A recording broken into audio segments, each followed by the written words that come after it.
साथियों, आज भारतीय विद्यार्थी युवा बेरोजगार मोर्चा का 10वां राज्य अधिवेशन उत्तर प्रदेश के अलीगढ़ में संपन्न हो रहा है।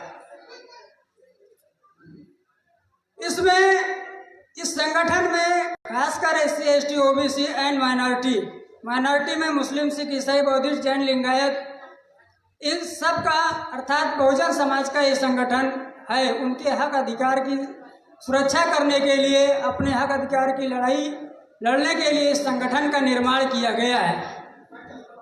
तो साथियों, हम ये मानते हैं कि जो भी SC, ST, OBC Bahujan Samaj का जो युवा नौजवान है, जिसे अपने महापुरुषों की इतिहास नहीं पता, अपनी विरासत नहीं पता है, ऐसे लोग एक अनाथ बच्चों की तरह हैं, जिसको जो भी गोद ले ले उसी को अपना बाप मान लेते हैं। इसलिए महापुरुषों का इतिहास पढ़ना बहुत ही जरूरी है। जब आप महापुरुषों का इतिहास पढ़ेंगे तो आपको लगेगा कि हमें अपने जीवन में कुछ मकसद निर्धारित करने की जरूरत है। और ये मैं ही नहीं कह रहा हूँ, इसमें डॉक्टर बाबा साहब अम्बेडकर ने युवाओं को कहा।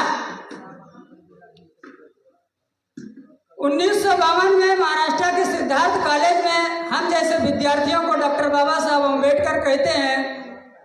17 अगस्त 1952 महाराष्ट्र के सिद्धार्थ कॉलेज में कि मेरे नाम के जय जयकार करने के बजाय मेरे दृष्टि से जो कुछ अधूरे हुए कार्य हैं उसको पूरा करने के लिए अपनी जान की बाजी लगा देगा। ये अपेक्षा हम जैसे युवाओं से, विद्यार्थियों से बाबा साहब अम्बेडकर ने क्यों किया?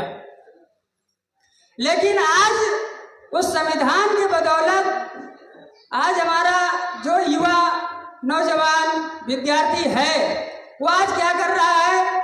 ज्यादा से ज्यादा उसको 1.5 GB डाटा मिल रहा है, उसको खत्म कर रहा है, वो भी गलत जगह पे खत्म कर रहा है। साथियों, अभी जैसे मैं विद्यार्थी विंग का एक पदाधिकारी हूँ, स्टेट लेवल का कार्यकर्ता हूँ। अभी एजुकेशन पे बात हो रही थी, तो एजुकेशन पे डॉक्टर बाबा साहब अम्बेडकर कहते हैं कि शिक्षा वो शेरनी का दूध है, जो पिएगा वो दहाड़ेगा।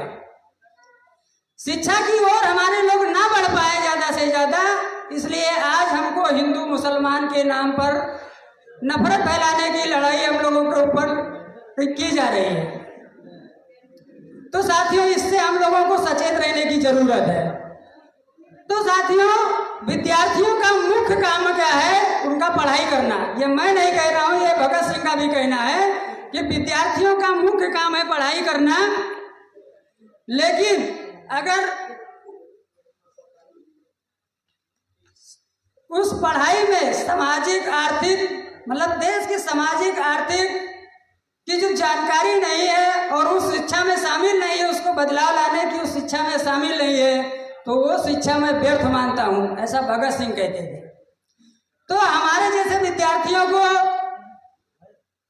एकेडमिक एजुकेशन के साथ साथ सामाजिक एजुकेशन लेना बहुत जरूरी है। और सामाजिक एजुकेशन जब आपके अंदर होगा तो स्वाभाविक रूप से आप अपने हक अधिकार के प्रति जागरूक होंगे, सजग होंगे, और फिर उसके लिए लड़ाई लड़ेंगे। सड़क से लेकर के संसद तक अगर जरूरत पड़ी तो आप लोग उसके लिए तैयार रहेंगे। तो साथियों, आज का जो वर्तमान समय है, भारतीय संविधान बदलने की लगातार बात की जा रही है। जो देखो कोई साधु उठ के बता देता है कि संविधान बदलना चाहिए, हिंदू राष्ट्र बनाना चाहिए।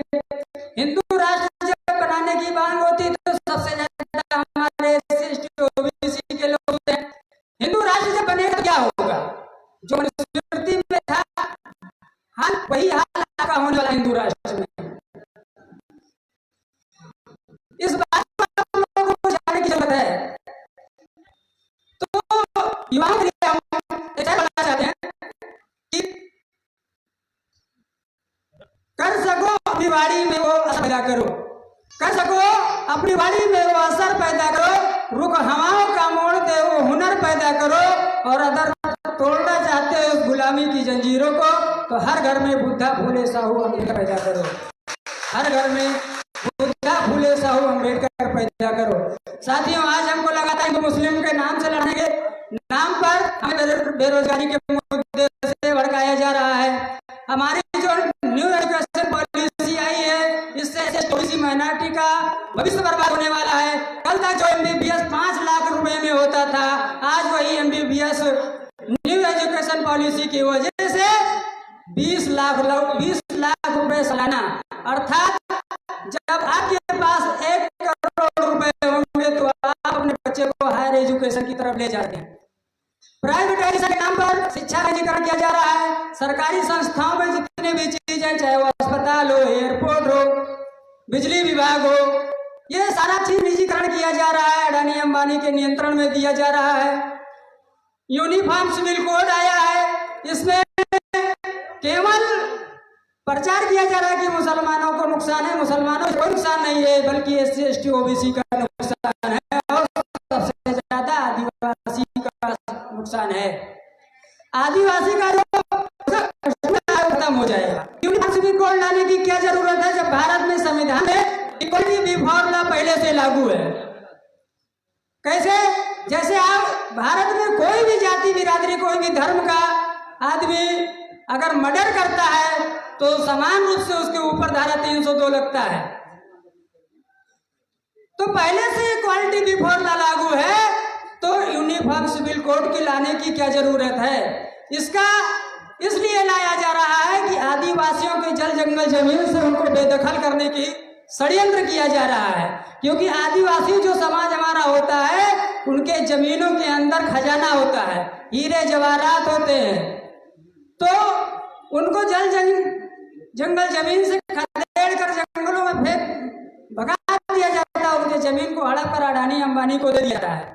फिर उस जमीन की खुदाई करते हैं, उसमें जो खजाना निकलता है वो किसके काम में आता है? अडानी अंबानी के काम में आता है। तो इस तरीके से सारा षड्यंत्र किया जा रहा है, और नाम क्या दिया जा रहा है कि हम भारत को हिंदू राष्ट्र बनाएंगे, और भारत को हिंदू राष्ट्र बनाएंगे। हिंदू मुसलमान के नाम पर हम लोगों को लड़ाई की कोशिश की है। मैं बताना चाहता हूँ, भारत में कभी भी आपके अधिकारों का विरोध मुसलमानों ने नहीं किया। आपको अछूत मुसलमानों ने नहीं बनाया, आपको शूद्र मुसलमानों ने नहीं बनाया, आपको राक्षस मुसलमानों ने नहीं बनाया, आपके आरक्षण का विरोध कभी मुसलमानों ने नहीं किया। आप भारतीय संविधान को जलाने की जरूरत कभी मुसलमानों ने नहीं की। कभी भी भारतीय संविधान को बदलने की बात मुसलमानों ने नहीं की। तो फिर मुसलमान हमारा दुश्मन कैसे है? यहाँ पर भी मैं 1 मिनट के लिए बात रखना चाहता हूँ। जहाँ पर DNA का सिद्धांत लागू होता है, क्योंकि DNA का सिद्धांत ब्राह्मण को पता है, लोगों को नहीं पता है। ब्राह्मण जानता है इस बात को कि DNA के अनुसार मुस्लिम और SC ये DNA क्या है, उसको अच्छी तरीके से पता है, नहीं पता है।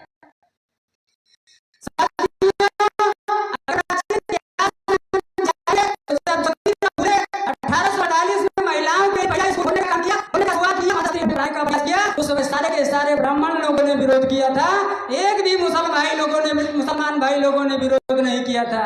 और ब्राह्मणों के डर से अपने ही समाज के लोग ज्योतिराव फूले को जमीन देने से इनकार कर रहे थे। उनको जमीन दिया नहीं जा रहा था कि उनको स्कूल खोला जा सके। तो उस समय उस्मान शेख थे, जमीन दी और अपने साथ में दिया, माता सावित्रीबाई फूले के साथ देने का काम करो आदमी। तो ये इतिहास है, मुसलमानों ने कदम कदम पर हमारा साथ दिया। भारत में जब स्तन ढकने का महिलाओं का अधिकार नहीं था, उस समय टीपू सुल्तान ने हमारे भारत में महिलाओं को स्तन ढकने का अधिकार दिया। तब ब्राह्मणों ने विरोध किया उसका, तो उस ब्राह्मणों को टीपू सुल्तान ने मारा था। पहले चेतावनी दी, तब मारा था। इसलिए ये सच्चाई है, ये सच्चाई है। इसलिए हमको भाई भाई को लड़ाना चाहते हैं। साथियों, हमको RSS के द्वारा बताया जाता है गुरु गोविंद सिंह के 2 बेटे हैं, उनको मुसलमानों ने ऐसा उनके ऊपर दबाव बनाया कि मुसलमान तुम इस्लाम कबूल नहीं करोगे तो हम तुम्हें मार देंगे।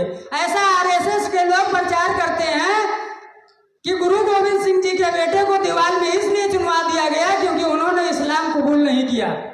बल्कि सच्चाई यह है कि तरन तारण के युद्ध में जब गुरु गोविंद सिंह और औरंगजेब के साथ युद्ध हो रहा था तो उस समय उनका व्यक्तिगत सेवक गंगादत्त नाम का ब्राह्मण था। गुरु गोविंद सिंह ने अपने जीवन काल में 14 युद्ध लड़े, उसमें से एक युद्ध केवल मुगल औरंगजेब से था, 13 युद्ध उन्होंने पहाड़ी ब्राह्मणों से लड़ने का काम किया था। यह इतिहास में हमको नहीं बताया जाता है। तो उस गंगादत्त ब्राह्मण जब गुरु गोविंद सिंह जी को लगा कि मैं ये युद्ध शायद हार जाऊंगा तो अपने व्यक्तिगत सेवक गंगादत्त ब्राह्मण को बुलाया और उनको लाखों रुपए दिया, सोना चांदी दिया कि जाओ इन हमारे दोनों बेटों की रक्षा करना। वो गंगादत्त ब्राह्मण अनपढ़ था, लेकिन बस सर 1 मिनट और, गंगादत्त ब्राह्मण नाम का जो व्यक्तिगत सेवक था गुरु गोविंद सिंह जी का, वो उनका व्यक्तिगत सेवक था, तो उनको लाखों रुपए दिया कि जाओ हमारे बेटे जो 2 बेटे हैं इनका परवरिश करना।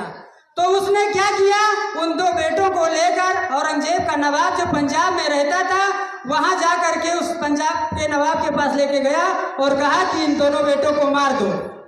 तो औरंगजेब का नवाब चिट्ठी लिखता है औरंगजेब को और कहता है कि गंगूर नाम का ब्राह्मण आया और ऐसा ऐसा कह रहा है। तो औरंगजेब कहता है कि हमारी लड़ाई गुरु गोविंद सिंह के साथ में है, उन बच्चों ने कोई अपराध नहीं किया है, उनको छोड़ दो। तो फिर गंगादत्त ब्राह्मण उसको कहता है कि अगर गुरु गोविंद सिंह जी तुम्हारे लिए सांप हैं तो ये सपोले हैं, बड़े होकर सांप बन जाएंगे, आपको डस लेंगे, अभी मार दो। एक अनपढ़ ब्राह्मण जातिवाद को कितना ध्यान में रख के काम कर रहा है। और उसके बाद उनको दीवालों में चुनवाया गया।